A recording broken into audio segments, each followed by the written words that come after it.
Welcome to Startup Stories. I'm joined today by Joseph Ledford and Mark Barkmeyer, who represent the cloud architecture and engineering team at Orderly Health. Joseph, Mark, thanks for joining. Thank you for having us. Glad to be here.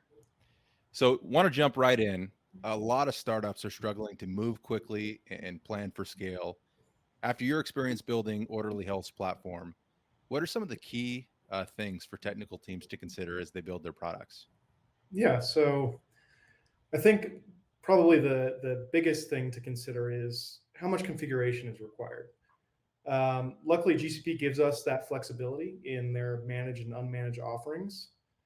Basically, those managed offerings give you the magic scalability and velocity and acceleration control at the cost of less control and configuration over how those sort of solutions work. For our company, that worked perfectly. Um, Also, another thing is if we realized a certain GCP offering doesn't fit our use case after a period of time, how much effort is it for us to actually migrate that logic to a different GCP offering? That is to say, did we waste any significant engineering resources on things that don't provide direct value to our customers? Um, and then finally, how quickly can we diagnose and debug issues in our live services? Basically, how much insight do we have into our system? No, that's helpful. I mean, so take a step back. I mean, take us back to before building the platform. I mean, what were some of the problems that led the founders to start thinking about building, Orderly Health from the outset? Yeah, so our founder, Kevin Krauth, he was particularly frustrated by how hard it is to navigate the healthcare landscape. And I think that's a sentiment a lot of people share today. And he wanted to create a platform for patients to access all of the available data in an intuitive way so that they could make more informed decisions about their healthcare and take some ownership in that process. So after years of waiting for some sort of change to come through, he basically just said, "Enough is enough. If no one's going to fix the problem, then I'm at least going to try to." No, that makes sense. And I mean, were there any challenges, from a technology perspective he was trying to account for? So, speed was the main thing for us. We needed the ability to iterate at a lightning pace and get proof of concepts built in order to be able to make sales. In order to do this, we only had one developer and 60 days with no lines of code already written. And once we had been able to get a deal landed through some data science work, then we needed to scale rapidly from only 3 developers up to 16 developers in only 3 months and create a repeatable solution. With that, we needed automatic scalability and load balancing, so we could worry less about scaling the company and more on the work. We also needed to be able to have complete traceability end to end through all of our microservices and to be able to have consistent monitoring metrics for each service so we could understand the health of our system. What led to initially evaluating GCP? And was there anything that stood out about that evaluation? So the enormous range of offerings in GCP, plus the ease of integration between libraries, frameworks, and all the offerings. So, for example, the GCP buckets, PubSub, Cloud Task, and Cloud Run all work seamlessly together for our needs. Especially Cloud Run and Cloud Task combined was incredibly attractive to us. We didn't need to worry about Kubernetes configurations or load balancing with that, but we did need queues where we could limit the request rates in case our architecture contained bottlenecks, and also enabled us to do embedded feature testing via push subscriptions. And one nice thing with GCP being a well known provider, there is a thriving ecosystem of developers familiar with GCP through sites like Stack Exchange.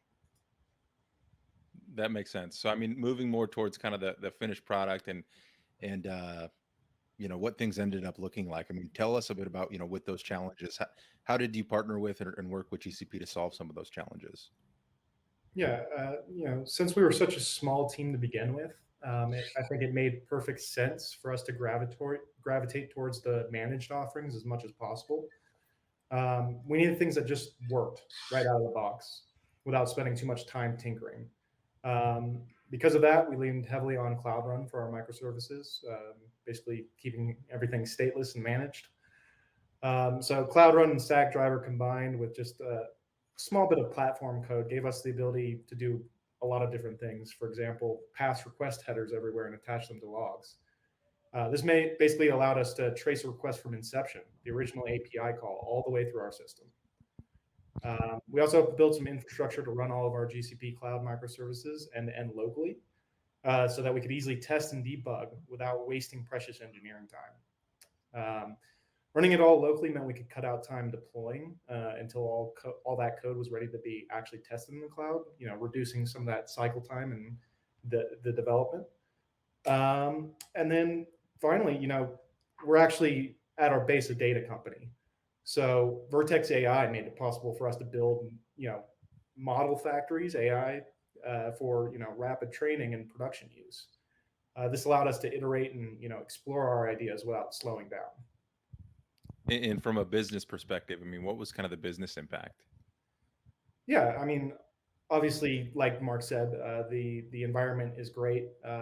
There's a huge ecosystem, so all the engineers we hired were able to get up to speed incredibly quickly. Just based on how intuitive it is to use Google's cloud offerings. One, the console's interface is so intuitive, and the documentation is fantastic. We really appreciate how it starts at a high level overview, and you can sort of easily navigate down to the level of technical granularity that's actually important to you. We're also able to speed up development significantly, as everything we needed was available in the cloud console. It takes mere seconds just to get, to look at our billing, jump over to view the status of our services and the logs, and then jump again to get some fundamental insights into our data using BigQuery. It really is just a seamless experience. And you spoke to some of the managed services that you're using and how that enables you to, move faster, focus on your core competency. Um, Final question.